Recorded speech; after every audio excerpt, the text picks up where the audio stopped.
وعلى آله وأصحابه ومن والاه أما بعد. Ikhwani wa akhwati rahimani wa rahimakumullah. Kita melanjutkan kembali kajian kita, masih membahas mengenai fikih muamalah. Kita akan membahas berkenaan dengan masalah muamalah, yaitu tentang babul buyu, bab tentang jual beli.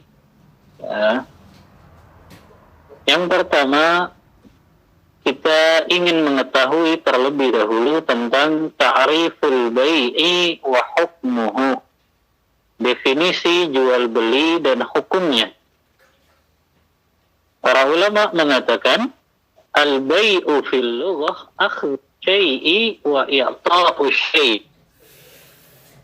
Jual beli secara bahasa maknanya adalah menerima sesuatu dan memberikan sesuatu. Jadi memberikan sesuatu dan menerima sesuatu itu disebut dengan al-bai' atau jual beli. Ini secara bahasa. Adapun secara istilah,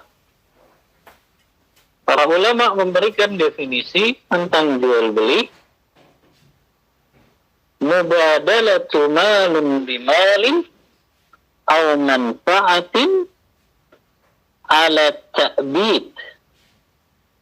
Kata para ulama, jual beli itu secara syariat atau secara istilah maknanya adalah tukar menukar barang atau harta dengan harta, yang dengan tukar menukar harta dengan harta ini menyatakan berpindahnya kepemilikan.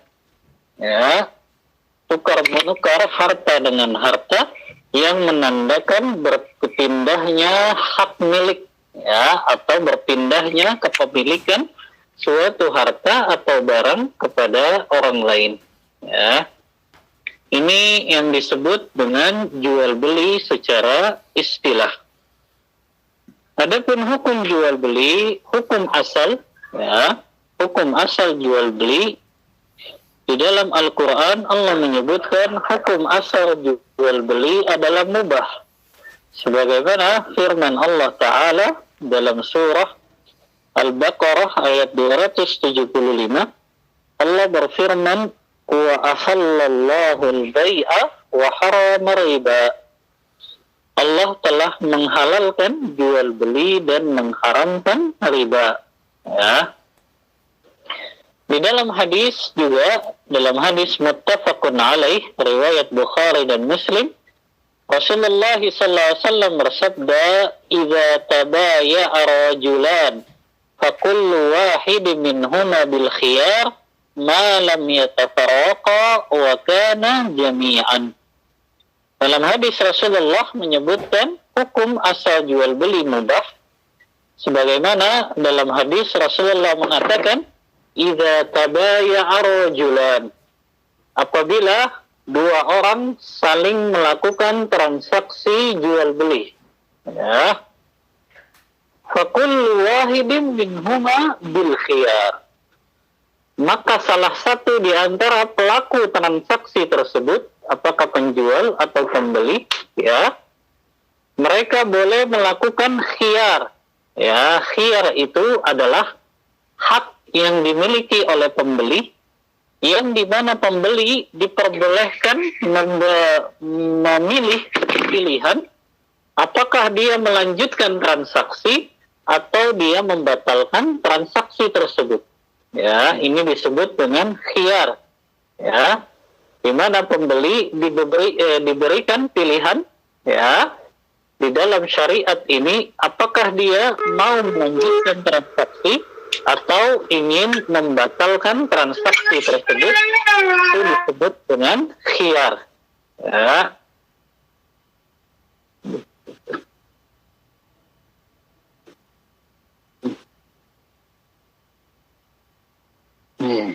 Salah lagi.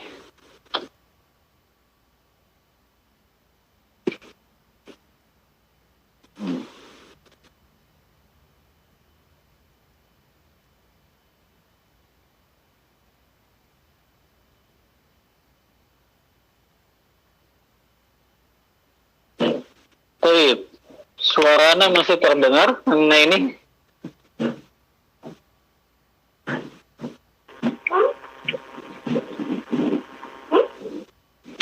Masih jelas?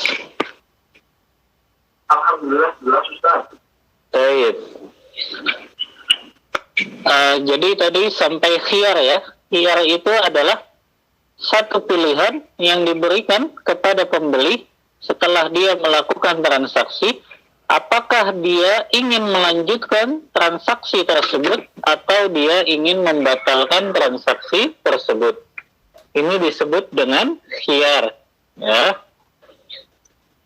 Nah, Rasulullah mengatakan apabila dua orang melakukan transaksi jual beli, maka setiap dari dua orang tersebut mereka memiliki khiyar, yaitu apakah ingin melanjutkan atau membatalkan transaksi tersebut malam yatafarraqa, selama mereka belum berpisah dari tempat mereka melakukan akad transaksi tersebut.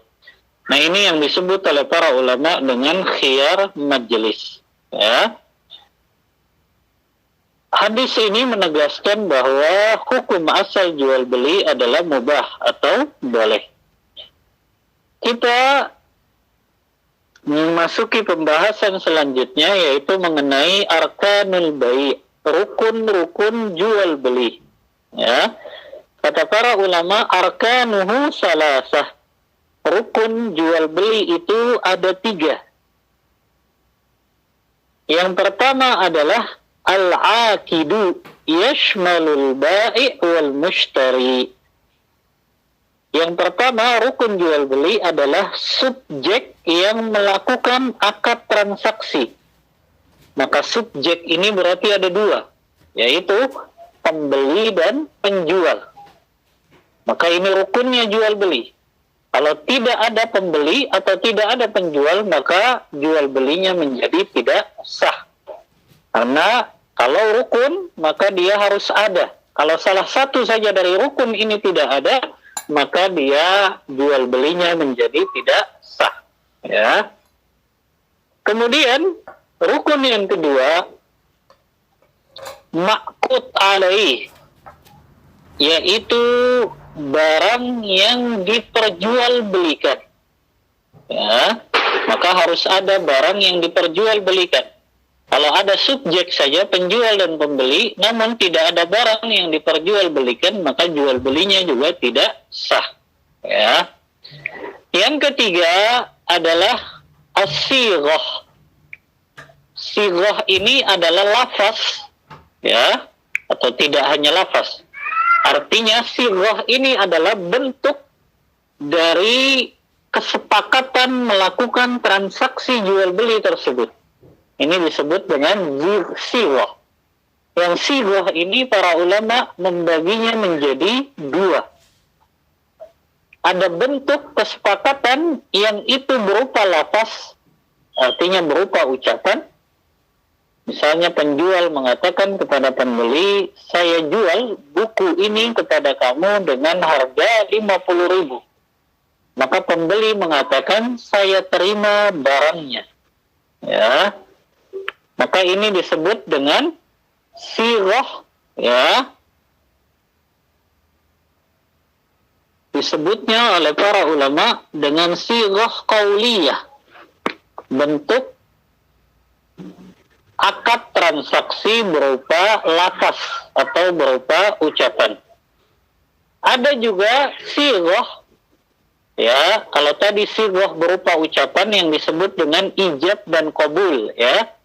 Penjual melakukan ijab dan pembeli melakukan qabul tadi dengan menerima. Adapun sighah yang kedua ada yang disebut dengan sighah fi'liyah. Bentuk kesepakatan dalam jual beli yaitu berupa saling tukar menukar. Yang ini sering kita lakukan kalau belanja di pasar swalayan, di mall, di supermarket, maka kita biasanya tidak mengucapkan lafaz, ya. Pembeli nggak bilang saya jual barang ini, kemudian kita jawab saya terima, tidak. Tapi kita hanya melakukan sighah fi'liyah saja, secara perbuatan saja kita melakukan tukar menukar dengan penjual, ya, atau kita membeli satu barang, kemudian penjual menyerahkan barang tersebut kepada kita. Nah, ini disebutnya dengan silwah fi'liyah. Kalau yang pertama tadi, ijab dan qabul secara ucapan, itu disebut dengan silwah qauliyah. Ya. Nah, dalam mazhab Syafi'i, ya, dan ini yang ana pikir banyak kaum muslimin tidak mengetahuinya adalah dalam mazhab Syafi'i, sighah qauliyah ini wajib hukumnya. Ya.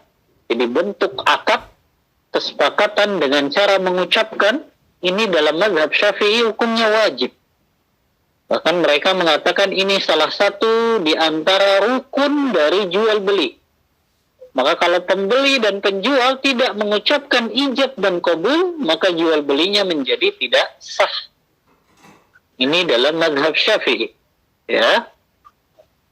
Berat sekali ya. Karena ini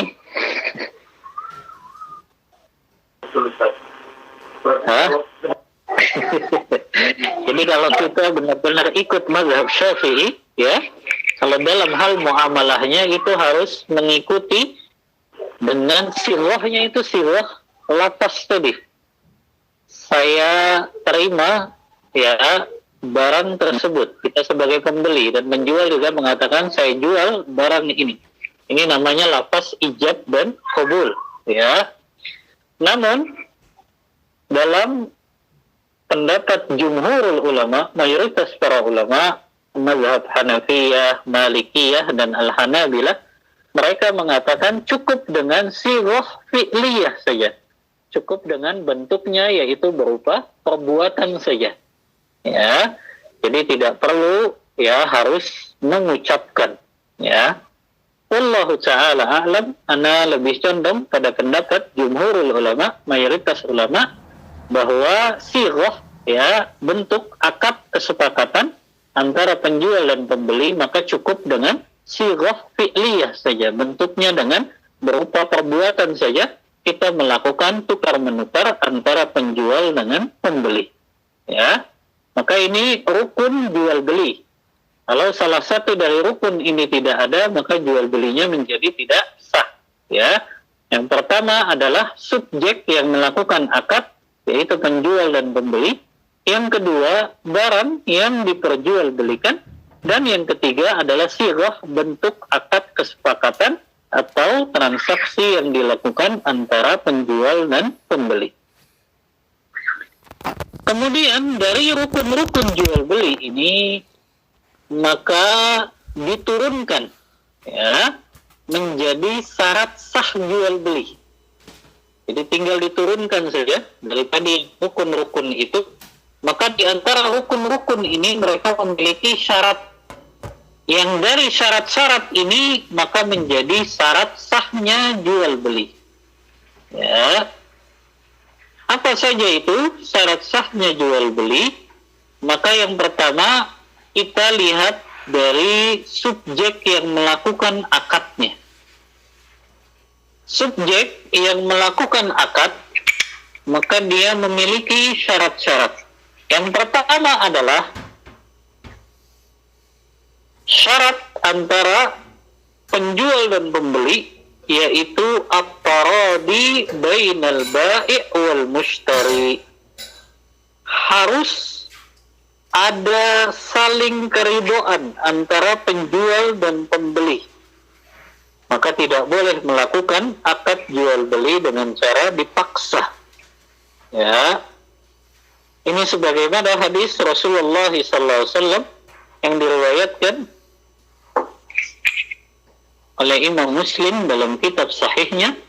Rasulullah SAW bersabda, "Innamal bai'u antaradin." Ya. Sesungguhnya jual beli itu harus dilakukan atas dasar ridho dengan ridho. Artinya sama-sama ridho antara penjual dan pembeli. Ya. Apapun hadis ini dalam riwayat Ibnu Majah dalam kitab sunannya, Ibnu Hibban dalam kitab sahihnya, dan hadis ini disahihkan oleh Syekh Albani. Sesungguhnya jual beli itu dibangun di atas keridhaan. Ya. Maka ini syarat yang pertama yang menjadi syarat sahnya jual beli. Kalau penjual itu dipaksa untuk menjual barangnya atau pembeli dipaksa untuk membeli barang tersebut, maka ini menjadikan jual beli itu menjadi tidak sah, ya. Syarat yang kedua yang berlaku bagi subjek yang melakukan akad jual beli, kaunul aqidu jaizut tasarruf an yakuna balighan aqilan hurran rasyidan.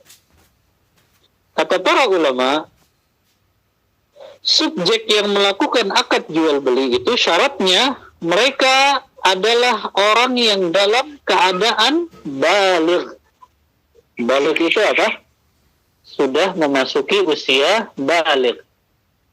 Berarti tandanya kalau laki-laki sudah mengalami mimpi basah dan perempuan sudah mengalami haid. Ini adalah tanda-tanda usia baligh. Kalau memang ternyata laki-laki ini sudah 15 tahun, tapi kok belum mimpi basah, maka para ulama memberikan batasan minimal umur. Seseorang sudah memasuki usia baligh ketika mereka memasuki usia 15 tahun. Ya, ini menurut jumhur ulama. Mayoritas ulama mengatakan 15 tahun usia sudah memasuki baligh. Walaupun dalam mazhab Hanafi minimal itu usianya 18 tahun. Ya, namun jumhur ulama pendapatnya lebih kuat, yaitu 15 tahun. Dia sudah memasuki usia baligh. Yang kedua, orang yang melakukan akad dia harus adalah orang yang akil, orang yang berakal. Maka orang gila, maka dia transaksinya tidak sah apabila dia menjual suatu barang. Ya. Yang ketiga, hurran, dia harus dalam keadaan merdeka, ya, bukan hamba sahaya. Dan yang keempat, rasyidan. Orang yang melakukan akad ini, apakah penjual dan pembeli, dia harus orang yang rasyid. Apa itu rasyid? Rasyid itu adalah orang yang sudah mengerti, ya, atau dia sudah memahami harga atau nilai barang yang diperjualbelikan. Nah, ini masuk dalam kategori rasyidan. Ya. Makanya para ulama melarang, ya, anak-anak yang belum memasuki usia baligh karena dia nggak mengerti tentang nilai suatu harga terkadang. Ya. Namun ada pengecualian di sini.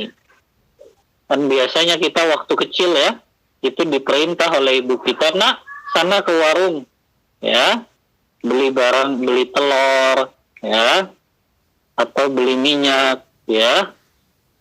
Maka para ulama membolehkan anak yang belum baligh, ya, anak yang belum baligh, dia untuk melakukan transaksi jual beli dengan dua syarat, ya, dengan dua syarat. Yang pertama, dia membeli suatu barangnya adalah bukan barang yang memiliki nilai yang tinggi. Artinya harga barang tersebut nilainya rendah, bukan barang yang nilainya tinggi.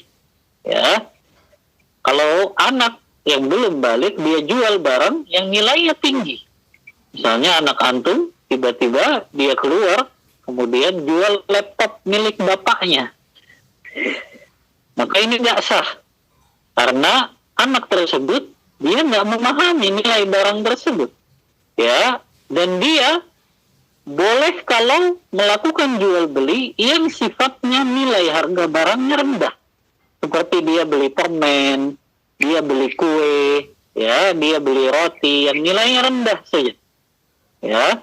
Maka ini diperbolehkan dengan syarat itu harga barangnya nilainya rendah. Syarat yang kedua, anak yang belum balik boleh melakukan jual beli adalah dia berada di dalam pengawasan orang tuanya. Artinya uang itu memang diberikan oleh orang tua ketika dia membeli suatu barang dan dia dalam pengawasan walinya atau orang tuanya. Seperti kita dulu kalau kecil itu, ya, diperintah ibu beli telur, beli gula pasir, ya, Nah, itu diperbolehkan karena kita dalam pengawasan orang tua kita. Ya. Nah, ini adalah dua syarat diperbolehkannya penjual atau pembeli yang belum balik dia melakukan transaksi jual beli dengan dua syarat ini. Ya. Yang pertama, harga nilai barangnya adalah rendah. Yang kedua, dia dalam pengawasan orang tua atau walinya. Yang ketiga, ya, yang masih dalam syarat sah jual beli yang berkaitan dengan subjek yang melakukan akad, an yakunal bai' malikan lil mabi'. Wajib bagi penjual yang menjual barang tersebut, dia telah memiliki barang yang dia perjualbelikan.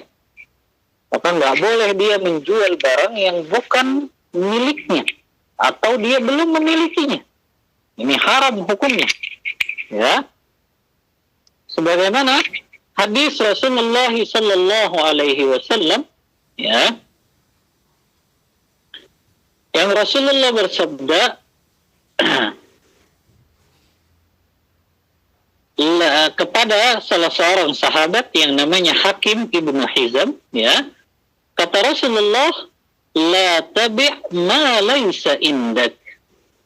Jangan kamu menjual barang yang belum kamu miliki atau yang tidak kamu miliki. Ya. Maka penjual, ya, ini subjek yang melakukan akad, dia harus menjual barang yang telah dia miliki. Adapun dia menjual barang yang belum dia miliki, maka ini diharamkan. Ya, sebagaimana sabda Rasulullah, la tabi' ma laysa indak. Kata Rasulullah kepada Hakim ibnu Hizam, jangan kamu menjual barang yang tidak kamu miliki.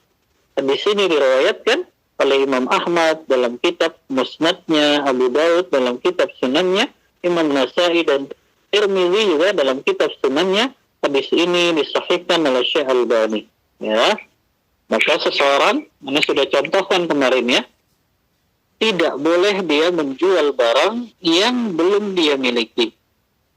Seperti seseorang, dia mengambil gambar dari marketplace punya orang lain, yang dia nggak punya barangnya. Tapi dia ngambil barang itu saja, kemudian dia share ke grup yang dia miliki, seolah-olah dia menjual barang. Padahal dia nggak punya barang itu. Maka ini hukumnya haram. Dia nggak boleh menjual barang yang dia nggak memilikinya. Ya, sebagaimana sabda Rasulullah ini. Maka kalau dia menjual barang yang tidak dia miliki, maka kalau dia transaksi itu barang kemudian dibeli orang, maka jual belinya tidak sah. Jual belinya tidak sah dan boleh untuk dikembalikan. Ya, nah, ini adalah syarat yang ketiga. Syarat sah yang keempat,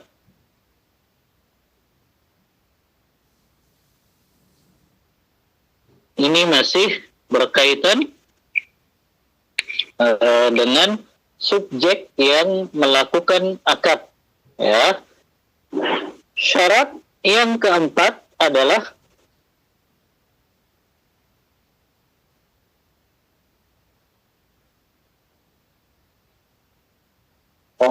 sekarang berkaitan dengan barang yang diperjualbelikan, yaitu ma'qud alaih. Ya. Berkaitan dengan barang yang diperjualbelikan, maka syarat sahnya adalah an yakunal muba' ma yubahul intifa'u bihi min ghairi hajah. Hendaknya barang yang diperjualbelikan dia adalah barang yang boleh untuk dimanfaatkan.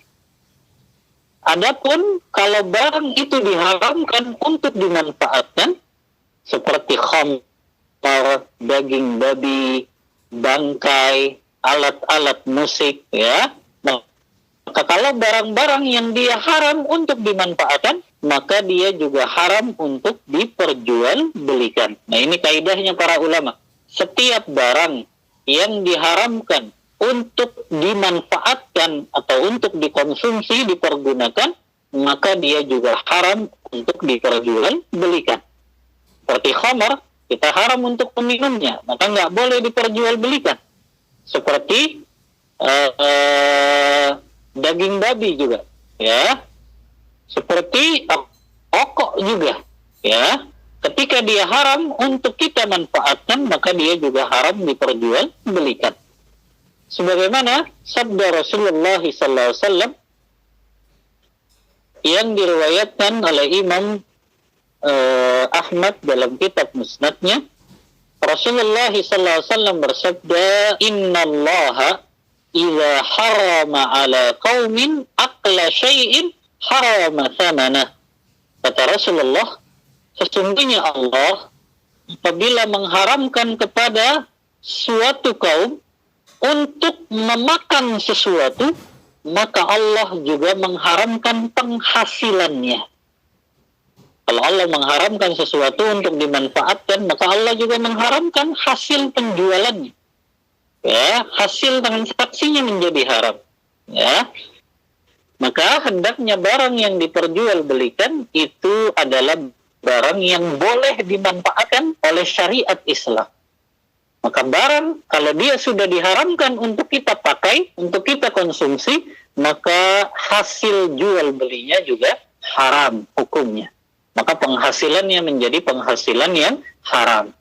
Ya, begitu juga memperjualbelikan anjing misalnya. Karena Rasulullah SAW bersabda, kata Abdullah bin Mas'ud, naha Rasulullah an thamanil kalbi. Kata Abdullah bin Mas'ud, Rasulullah melarang hasil penjualan dari anjing. Jadi hasil jual beli anjing itu haram hukumnya. Bagaimana sabda Rasulullah ini yang diriwayatkan oleh Imam Bukhari dan Muslim dalam kitab sahih keduanya. Ya, maka segala sesuatu yang diharamkan untuk dimanfaatkan, maka hasil jual belinya juga menjadi haram. Ini syarat sah yang keempat. Syarat sah yang kelima, ya, an yakunal ma'qudu alaih maqduran ala taslimihi. Ini masih berkaitan dengan barang yang diperjualbelikan. Wajib barang yang diperjualbelikan itu adalah barang yang bisa diserah terimakan. Ya, yang bisa diserah terimakan. Adapun barang yang tidak bisa diserah terimakan, maka tidak sah jual belinya. Karena ini termasuk dalamnya unsur gharar, kan? Kita sudah belajar kemarin. Unsur gharar di dalamnya ada unsur ketidakjelasan, yaitu dari barangnya. Kalau barangnya nggak bisa diserah terimakan, maka ada unsur ghararnya di situ, spekulatif. Misalnya seseorang berkata, saya jual itu burung yang sedang terbang. Ya. Atau seseorang mengatakan, saya jual itu buah yang ada di pohon tersebut. Ya. Atau misalnya nih, Anda kasih contoh yang lebih real dalam zaman sekarang. Ya. Yang di dalamnya ada unsur ghararnya. Di sana ada pemancingan atau enggak karena ini? Ada pemancingan? Belum pernah Ada. ketemu, Ustaz. Oh, belum pernah ketemu. Ya. Kalau di Indonesia banyak. Nah, ketika antum masuk ke pemancingan, antum kan sewa, tapi sewanya di situ sewa apa? Waktu saja. Kata orang yang menyewakan pemancingan itu, dia berkata, oke, kamu bayar ke saya 100.000, kamu boleh mancing, ya, selama 1 jam. Ya. Kamu mau dapat atau enggak, intinya kamu bayar ke saya 100.000. Ya. Maka orang ini setuju. Ya. Kemudian dia mancing selama 1 jam, ternyata nggak dapat itu ikannya. Ya. Maka kata para ulama, di sini ada unsur gharar ya, nggak jelas. Barang apa yang dia perjualbelikan? Barang apa karena ini? Kalau melihat kasus itu hanya semacam apa ya, permainan mungkin, Tab. Iya. Permainan mancing. Jadi dia tapi kan nggak jelas. Ikannya dia dapat berapa kilo gitu kan nggak jelas. Ya, jangankan berapa kilo dia dapat atau enggaknya juga nggak jelas kan, belum tentu. Maka di sini ada unsur gharornya, karena barang itu kan nggak bisa diperjualbelikan. Orang ikannya masih diempang kok, ya kan? Ikannya masih diempang, ya belum tentu dia dapat. Maka ini masuk ke dalam jual beli yang di dalamnya ada unsur gharor. Makanya para ulama mensyaratkan syarat sahnya jual beli, barang yang diperjualbelikan harus bisa diserah terimakan. Adapun barang yang nggak bisa diserah terimakan, maka dia masuk ke dalam jual beli yang tidak sah. Ya, jual beli yang tidak sah. Baik, ini syarat sah yang kelima. Syarat sah yang keenam masih berkaitan dengan barang yang diperjualbelikan. Ulama mengatakan an yakunal ma'qut alaih ma'luman likulli minhuma biru'yatihi wa musyahadatihi indal aqdi aw wasfihi wasfan bimayyizihi an ghairihi. Syarat sah yang keenam dari jual beli, barang yang diperjualbelikan adalah barang yang jelas, yang bisa disaksikan pada saat akad jual beli itu berlangsung, atau sifat-sifat barangnya itu jelas. Seperti jual beli online kan kita nggak bisa menyaksikannya secara langsung, hanya berupa foto atau gambar saja. Tapi antum bisa menjelaskan sifat-sifat barang tersebut. Apa saja bentuk fiturnya, misalnya antum jual laptop, jual HP, maka dijelaskan fiturnya itu apa, ya. Kemudian kelebihannya apa, tapi juga dijelaskan kekurangannya apa. Kalau ada aib dan kekurangan-kekurangan dari laptop atau HP yang antum jual tersebut, sifatnya jelas. Karena kenapa? Kalau barang yang diperjualbelikan tidak kita saksikan secara langsung, atau sifat-sifatnya tidak jelas, maka ini juga terdapat di dalamnya unsur gharar. Ya, unsur gharar, unsur yang spekulatif. Ya, ada unsur penipuannya nanti, karena tidak jelas barangnya, nggak bisa disaksikan. Ya, contoh misalnya kalau kita dulu punya istilah jual kucing dalam karung, gitu ya. Artinya jual barangnya itu di dalam karung, tapi kita nggak tahu isi barangnya, ya. Maka di sini masuk ke dalam kategori jual beli yang tidak sah. Ya, ini syarat yang keenam. Syarat sah yang ketujuh adalah an yakuna tsamanu ma'luman bitahdid si'ati al-mabi'ah. Syarat yang ketujuh, harga barang yang diperjualbelikan itu harus jelas dan harus ditentukan harganya. Ingat ikhwah, Ana selalu mengingatkan ini, karena biasanya karena sesama ikhwah, sesama akhwat ini sudah terlalu dekat, akhirnya dia katakan, ini saya jual barang saya, kamu bayarnya seikhlasnya saja. Nah ini nggak boleh, nggak sah jual belinya. Harus ditentukan berapa harganya. Walaupun sudah terlalu dekat, ya, sesama kerabat, kakak dan adik, atau sesama teman dekat, tetap harganya harus ditentukan. Jadi nggak boleh kamu bilang, ya, kamu bayarnya seikhlasnya saja. Atau terserah kamu saja deh, bayarnya berapa aja. Ini nggak boleh. Jual belinya masuk ke dalam kategori tidak sah. Ya, karena para ulama menetapkan harga yang diperjualbelikan, harga barang yang diperjualbelikan itu harus ditentukan dengan jelas berapa harganya. Ya, taib ini adalah syarat sah jual beli, ada 7, ya. Syarat sah jual beli ini, ya. Tadi 3 yang berkaitan dengan subjek yang melakukan akad, ya. Kemudian 4 tadi yang berkaitan dengan barang yang diperjualbelikan. Kita masuk ke pembahasan yang terakhir yang berkaitan dengan jual beli yang diharamkan oleh Allah dan Rasulnya. Ya, al-buyu al-manhiya anha, jual beli yang Allah haramkan. Yang pertama adalah jual beli al-bai'u wasyira' ba'dal adhan tsani yaumal jum'ah. Jual beli yang dilakukan atau transaksi yang dilakukan setelah azan kedua pada hari Jumat. Artinya azan kedua ketika akan dilaksanakan salat Jumat. Bahkan para ulama mengatakan la yasihhul bai' wala syira'. Tidak sah jual belinya kalau dilakukan setelah azan kedua pada hari Jumat. Karena Allah berfirman dalam surah Al-Jumu'ah ayat yang ke-9, ya ayyuhalladzina amanu idza nudiya lis-salati min yaumil jum'ah fas'au ila dzikrillahi wa dzarul bai'. Allah mengharamkan seseorang melakukan transaksi jual beli setelah azan yang kedua pada hari Jumat. Ya, azan kedua untuk melaksanakan salat Jumat.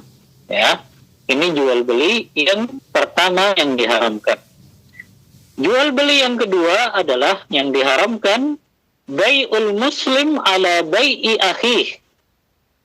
Seorang muslim menjual barang yang sudah dijual oleh saudara muslimnya.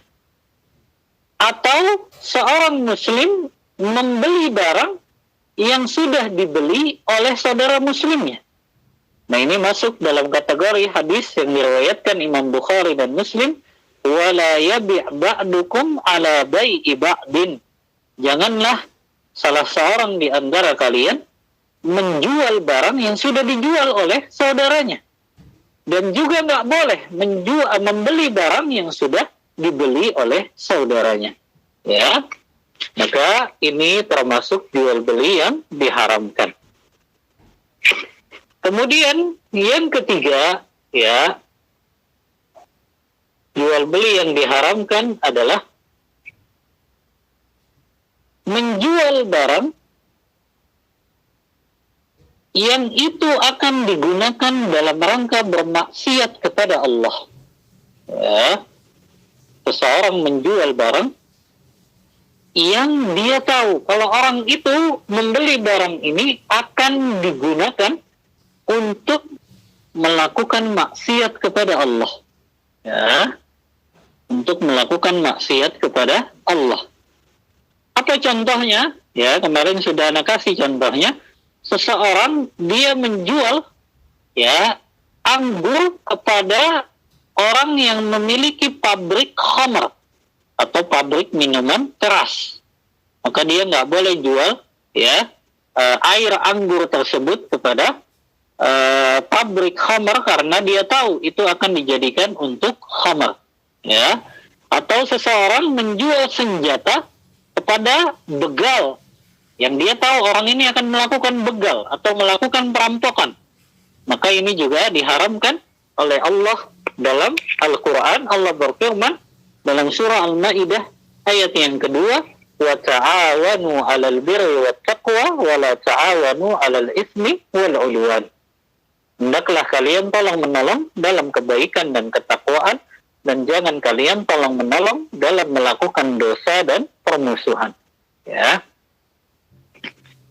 Ini yang keempat, ya. Yang kelima, ya, jual beli yang juga diharamkan oleh Allah dan Rasulnya adalah bai'ul ainah. Ya. Jual beli ainah. Sebagaimana sabda Rasulullah yang diriwayatkan oleh Imam Ahmad dalam kitab Musnadnya, Rasulullah bersabda, "Idza tabaya'tum bil ainah wa akhadhtum aznabal baqar wa taraktumul jihad fi sabilillah sallallahu alaikum dhullan la yarfa'uhu hatta tarji'u ila dinikum." Kata Rasulullah, apabila kalian telah melakukan jual beli ainah, kata para ulama, jual beli inah diharamkan karena di dalamnya ada unsur riba. Ya. Dan kalian telah sibuk dengan urusan peternakan kalian atau perkebunan kalian, yaitu akhadtum aznabal baqar. wa taraktumul jihad, dan itu yang menyebabkan kalian meninggalkan jihad di jalan Allah. Kata Rasulullah sallallahu alaikum zullan, Allah akan menimpakan kehinaan kepada kalian, dan Allah tidak mengangkat kehinaan tersebut sampai kalian kembali kepada agama kalian.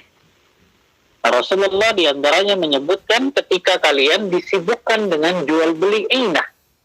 Jual beli inah sudah Anda jelaskan kemarin ya. Misalnya si A menjual motor kepada si B. Si A ini jual motor kepada si B dengan tunai. Dengan cara kredit. Jadi si B masih kredit kepada si A. Ya, jual belinya kredit ini. Si B beli motor di si A dengan cara kredit. Kemudian setelah si B ini beli dengan cara kredit dan kreditnya belum lunas, ternyata si B ini barangnya dibeli lagi oleh si A, tapi dengan cara tunai. Maka para ulama mengatakan ini namanya jual beli inah, yang di dalamnya ada unsur riba.